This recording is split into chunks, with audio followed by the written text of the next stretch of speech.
చంద్రబాబు నాయుడు గారు జాకీలు పెట్టి తన కొడుకును ఎత్తుతాడు. తన కొడుకేమో చంద్రబాబును జాకీలు పెట్టి ఎత్తుతాడు. వీళ్ళిద్దరిని పవన్ కళ్యాణ్ జాకీలు పెట్టి ఎత్తుతాడు అంటూ మాజీ సీఎం జగన్మోహన్ రెడ్డి సీఎం గారిని, డిప్యూటీ సీఎం గారిని, మంత్రి లోకేష్ గారిని చాలా వ్యంగ్యంగా ఎగతాళి చేస్తూ వివాదాస్పద వ్యాఖ్యలు అయితే చేశారు. నిన్న జరిగిన ప్రెస్ మీట్ లో నిజంగా ఒక మాజీ సీఎం చేసే వ్యాఖ్యలు ఇవేనా? నమస్తే, వెల్కమ్ టు థింక్ ఆంధ్ర. నేను మీ మాణిక్.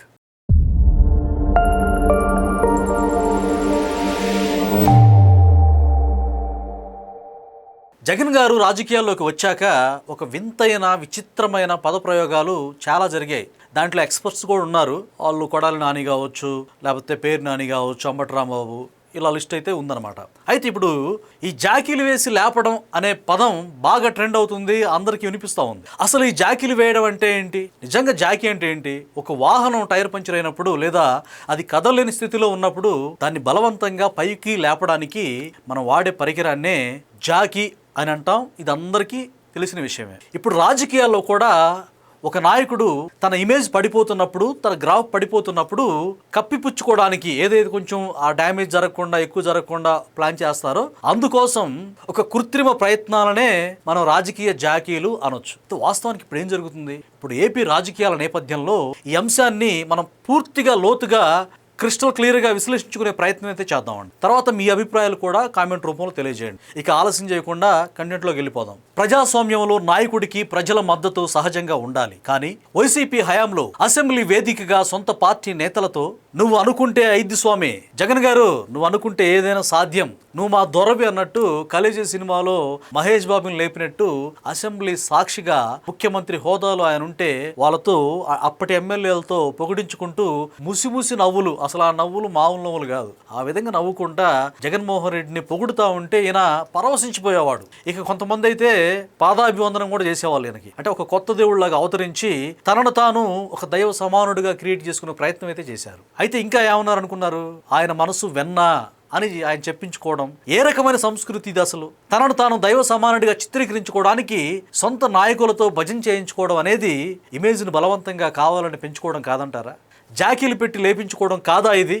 అంటే అది ఒక రకమైన పబ్లిసిటీ అని జగన్మోహన్ రెడ్డి గారు ఆ జాకీని కవర్ చేస్తారా? ప్రతి వస్తువుపై జగన్ ఫోటో ప్రచార వ్యామోహం అసలు ఏంది స్వామి ఇది అని చెప్పి గతంలోని విమర్శలు వచ్చాయి రాజకీయ విశ్లేషకులు. ఎక్కడ పట్టిన జగన్మోహన్ రెడ్డి గారి ఫోటో. ప్రభుత్వ నిధులంటే ప్రజల సొమ్ము. ఆ నిధులతో కొనే స్కూల్ బ్యాగులు, బెల్టులు, సర్వే రాళ్ళు, చివరకు పాస్ బుక్కుల మీద కూడా ముఖ్యమంత్రి ఫోటో ఉండడం ఏంటి అని చెప్పి అప్పుడు చాలా మంది జర్నలిస్టులు నిలదీశారు. క్రికెట్ కిట్టుల మీద బొమ్మలు వేయించుకోవడం, అలాగే అభివృద్ధి కంటే ఆత్మస్థుతికే ఎక్కువ ప్రాధాన్యత ఇచ్చారని మనకి క్లియర్ కట్ గా గతంలోనే అర్థమైంది. వ్యవస్థల కంటే వ్యక్తిగత ఇమేజ్ గొప్పదని నమ్మించే ఈ ప్రయత్నం అంటే బ్రాండింగ్ జాకీకి నిదర్శనం అన్నమాట ఇది. ఇకపోతే జగన్ పేర్ల మార్పిడి గురించి మనం మాట్లాడుకోవాలి. ఆయన రాజకీయం ఏ విధంగా చేశారో మనం ఇప్పుడు ఖచ్చితంగా మాట్లాడుకొని తీరాలి. మహనీయుల పేరుతో ఉన్న డాక్టర్ బాబాసాహెబ్ అంబేద్కర్ వంటి మహనీయుల పేరుతో ఉన్నటువంటి అంబేద్కర్ విదేశీ విద్యా పథకానికి తన పేరు తగిలించుకోవడం ద్వారా తాను ఆ పథకాన్ని కనిపెట్టానని చెప్పుకోవడం ఎంతవరకు సమంజసం? చరిత్రను చెరిపేసి వర్తమానాన్ని తన పేరుతో నింపేయాలనుకోవడం ఖచ్చితంగా ఇది మామూలు జాకీ కాదనమాట.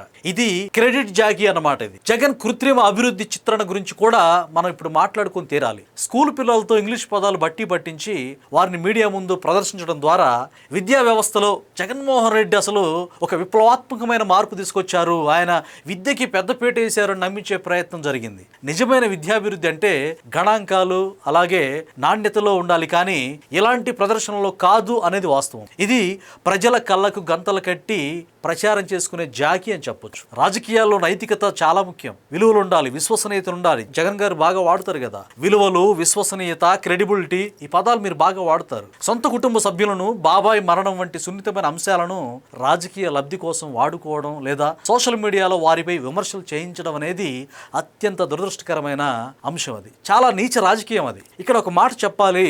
నిజంగా వైఎస్ వివేకానంద రెడ్డి గారిని, ఆయన మరణాన్ని ఎవరు చంపారో అందరికి తెలుసు, నేను ప్రత్యేకంగా చెప్పక్కర్లేదు. ఆయన్ని దారుణంగా ఇది చేసి చంపిన తర్వాత డెడ్ బాడీకి డ్రెస్సింగ్ చేసి రక్తం తుడిచేసి నీచం చేసిన తర్వాత రాజకీయ పబ్బం గడుపుకొని సీఎం అయిన తర్వాత మరి చంద్రబాబు నాయుడు గారు చంపారని నీ పేపర్లో రాసావుగా, ఎందుకు ఆయన మీద యాక్షన్ తీసుకోలేదు? దాని గురించి మాట్లాడు. 5 ఏళ్ళు సీఎం అయిన తర్వాత ఇక సీఎంగా చేసి కూడా ఆ కేసు గురించి మాట్లాడితే ఆయన స్వయాన కూతురు ఆ కూతురును కూడా నువ్వు బదనాం చేసినటువంటి వ్యక్తివి కదా. ఆయన కూతురు మీదనే నువ్వు కేసులు పెట్టి తన భర్త చంపాడు, తను చంపాడు, చివరికి చనిపోయిన వ్యక్తి మీ బాబాయ్ గారు, మీ చిన్నాయన వివేకానంద రెడ్డిని కూడా ఏం చేశారు, ఆయన క్యారెక్టర్ మంచిది కాదు, ఇదిగో పలానామంతో అక్రమ సంబంధం ఉంది అని చెప్పి సోషల్ మీడియాలో నీ సాక్షి వేదికగా ఆయన ఎంత నీచాతి నీచంగా ఆయన క్యారెక్టర్ అసాసినేషన్ చేశారు మీరు. అంటే తన తప్పులను కప్పిపుచ్చుకోవడానికి పక్కవారి క్యారెక్టర్ను తక్కువ చేయడం ద్వారా తనను తాను సమర్థించుకోవడం కూడా ఒక రకమైన డిఫెన్స్ జాకీ అని అర్థం చేసుకోవాలి. అంటే జాకీ లేపుకునేది ఎవరు? జగన్మోహన్ రెడ్డి గారే. క్లియర్గా అర్థమవుతా ఉంది.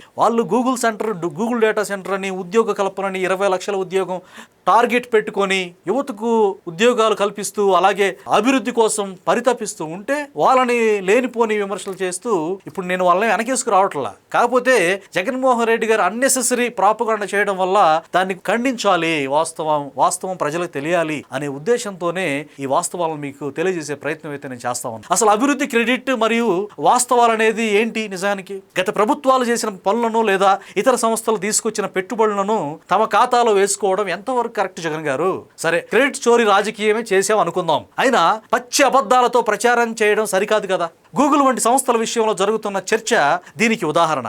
అలాగే తండ్రి ఫోటోను అడ్డు పెట్టుకొని అధికారంలోకి వచ్చి ఆ తరువాత నీ పార్టీ సింబల్ లోగో నుంచి ఆయన ఫోటో తొలగించడం నిజం కదా? ఇది ఎంత దారుణం అసలు. మీ నాన్న ఫోటోను ఎందుకు తీసేసావు? ఓహో, నేను ఇంతే, నా విధానం ఇంతే అంటావా? నువ్వు అంతే, అందరూ తెలిసిన విషయమే. అదే చెప్తున్నా. ఇప్పుడు అధికారమే పరమావధి అనే ధోరణి స్పష్టంగా కనిపిస్తుంది మీలో. సరే, నీవిచ్చిన సంక్షేమం గురించి తెగ గొప్పలు చెప్పుకుంటావుగా, సరే దాని గురించి మాట్లాడుకుందామా? ప్రస్తుత ప్రభుత్వం ఇస్తున్న పెన్షన్లు, జీతాల పెంపు కంటే తానే ఎక్కువ ఇచ్చారని చెప్పుకోవడం ద్వారా ప్రజలను మిస్లీడ్ చేస్తున్నాడు, తప్పుదో పట్టిస్తున్నారు జగన్మోహన్ రెడ్డి గారు అనేది వాస్తవం. అయితే గణాంకాలు స్పష్టంగా ఉన్నప్పుడు అబద్ధాలతో బుకాయించడం అనేది ఫేడ్ అవుట్ అయిపోయిన మీ ఇమేజ్ ను నిలబెట్టుకోవడానికే ఇదేనా మీ ప్రయత్నం? అసత్యాల జాకీ కాదంటారా ఇది? అంటే అబద్ధాలనే జాకీతో మీరు పైకి లేవాలని చూడలేదా? క్రెడిట్ చోరీ చేయట్లేదా మీరు? అంటే అసత్యాలు ఎల్లకాలం సాగు జగన్మోహన్ రెడ్డి గారు అని చెప్పి ప్రజలు ఈ రోజు మాట్లాడుకుంటా ఉన్నారు. మీరు ఆడిన రంగుల రాట్నం రాజకీయం గురించి మాట్లాడుకోవాలి ఇప్పుడు ఖచ్చితంగా. అంటే రంగుల రాట్నం అంటే ఏంటో కదండి, ఆయన పార్టీ రంగుల పిచ్చి ఏ స్థాయికి వెళ్ళింది ఇప్పుడు నేను చెప్తాను. ప్రభుత్వ భవనాలకు, చివరికి శ్మశాన వాటికలకు కూడా పార్టీ రంగులు వేయడం ద్వారా ప్రజల మైండ్లో పార్టీ ముద్ర బలంగా వేయాలని చెప్పి చూడడం మీ సెల్ఫిష్ కు పరాకాష్ట కాదంటారా? అభివృద్ధి అంటే రంగుల్లో ఉండదు జగన్మోహన్ రెడ్డి గారు. ప్రజల జీవన ప్రమాణాలు మెరుగైనప్పుడు మాత్రమే అది ప్రజలు హర్షిస్తారు. నిన్ను పోయేలు కాదు, మీరు బ్రతికినంత కాలం గెలిపిస్తారు, సీఎం గా ఉంచుతారు. ఈ రోజు సెకండ్ టైమే 30 ఏళ్ళు ఉంటాను నువ్వు, ఈ రోజు రెండోసారి డక్అవుట్ అయిపోయి 11 సీట్లకు పరిమితం కాలేదా? రాజకీయాల్లో జాకీలు వేసి ఎంతకాలం లేపుకోగలరు చెప్పండి? ప్రజలు ఆశీర్వదిస్తేనే కదా, ప్రజలు ఓట్లేస్తేనే కదా గెలుచుకోవాల్సింది. ప్రజల ఆశీర్వాదం ఉంటేనే కదా మనం గెలవగలిగేది. అది లేక మీ రప్పారప్ప వ్యవహారం చూసి వామ్మో ఇతను వద్దు మహాప్రభు, ఇతను వాళ్ళ బాబాయ్ రక్తపు టేరులే కాదు అందరు జనాల సామాన్యుల రక్తం కూడా ఏరులై పారిస్తా అంటున్నాడు, ఇతగాడు మనకొద్దు అని చెప్పేసి రాజకీయంగా మీరు ఎప్పుడూ సమాధి అయిపోయారు. మీరు ఇంకా ఈ ప్రగల్భాలు దేనికి? అంటే జాకీలు వాహనాన్ని కొంతసేపు మాత్రమే గాలిలో ఉంచగలవు జగన్మోహన్ రెడ్డి గారు, కానీ ప్రయాణం సాగాలంటే ఇంజన్లో దమ్ము ఉండాలి, ఇంజన్లో గట్స్ ఉండాలి, టైర్లలో గాలి కూడా ఉండాలి. అంటే నాయకుడిలో నిజాయితీ, పాలనలో పారదర్శకత ఉండాలి. కృత్రిమ ప్రచారాలతోటి, అంటే ఆర్గనైజ్డ్ వేస్ట్ ప్రచారాలతోటి, భజన బృందాలతోటి నిర్మించుకున్న కోటలు ఎంతో కాలం నిలవు. ప్రజలు అన్ని గమనిస్తున్నారు. ప్యాలెస్ రాజకీయాలు వదిలి క్షేత్ర స్థాయిలో గ్రౌండ్ లెవెల్లో ప్రజల కష్టాలను చూసినప్పుడే నిజమైన నాయకత్వం కనిపిస్తుంది. లేకపోతే ఈ జాకీల రాజకీయం చరిత్రలో ఒక ప్రహసనంగా మిగిలిపోతుంది. అలాగే మీరు చరిత్రహీనులుగా నిలిచిపోతారు అన్నది సుస్పష్టం. ఏది ఏమైనా జగన్మోహన్ రెడ్డి గారు ఈ జాకీలు వ్యంగ్యంగా ఓడిపోయాక కూడా ఆ ఫ్రస్ట్రేషన్లో ప్రస్తుతం అధికారంలో ఉన్న సీఎంని లేకపోతే డిప్యూటీ సీఎంని మంత్రి లోకేష్ గారిని ఈ విధంగా విమర్శించడం, నీలో జలస్ని, నీలో ఉన్నటువంటి ఆ ద్వేషభావాన్ని ప్రజలు గమనించట్లేదు అనుకుంటున్నారా? ఏది ఏమైనా జగన్మోహన్ రెడ్డి గారు మీరు వాస్తవంలోకి రండి, నిజంలోకి వచ్చి ప్రజల యొక్క మనసును గెలుచుకునే ప్రయత్నం చేయండి, మంచి పనులు చేయండి. నిజంగా ఒక విపక్ష నేతగా, ప్రతిపక్ష హోదా లేదు ఓకే, విపక్ష నేతగా ఎమ్మెల్యేగా పులివెందులో ప్రజలు మిమ్మల్ని గెలిపించినప్పుడు, అలాగే ఇంకా మీతో పాటుగా 10 మంది ఎమ్మెల్యేలను గెలిపించినప్పుడు మీరందరూ అసెంబ్లీకి వచ్చి పోరాడి ప్రజా సమస్యల మీద గళమెత్తాలి కదా. అదేం లేకపోగా మీ ఇంట్లో ఆర్గనైజ్డ్ మీడియా సమావేశం పెట్టుకొని మీరు ఈ విధంగా మాట్లాడుతూ, అంటే అబద్ధాలను ప్రచారం చేస్తూ ప్రజల్లో ఇంకా హీనంగా అబాస్ పాలవుతూ రాజకీయ హీనులుగా మిగిలిపోవడం నిజంగా నాకు కూడా చాలా బాధగా ఉంది. ఏదేమైనా జగన్మోహన్ రెడ్డి గారు రాజకీయ జీవితం ప్రజలు రేపు ఇంకా ఎన్ని సీట్లు ఇస్తారో ఏంటో అనేది ఇప్పటికే రప్పాతో పాతాళానికి వెళ్ళిపోయినటువంటి జగన్మోహన్ రెడ్డి గారు ఇకనైనా మారి మంచిగా ప్రజా సమస్యల మీద, ముఖ్యంగా ఆయన ఎమ్మెల్యేగా బాధ్యత వహిస్తున్న పులివెందుల ప్రజలకి వాళ్ళ గొంతుకుగా ఉండి శాసనసభలో మాట్లాడాలని మనస్ఫూర్తిగా కోరుకుంటూ ఈ నా మాటలు ముగిస్తున్నా. ఇది ఈరోజు వీడియో. మరొక వీడియోతో మళ్ళీ మీ ముందుకు వస్తాను. అప్పటి వరకు సెలవు. నమస్తే.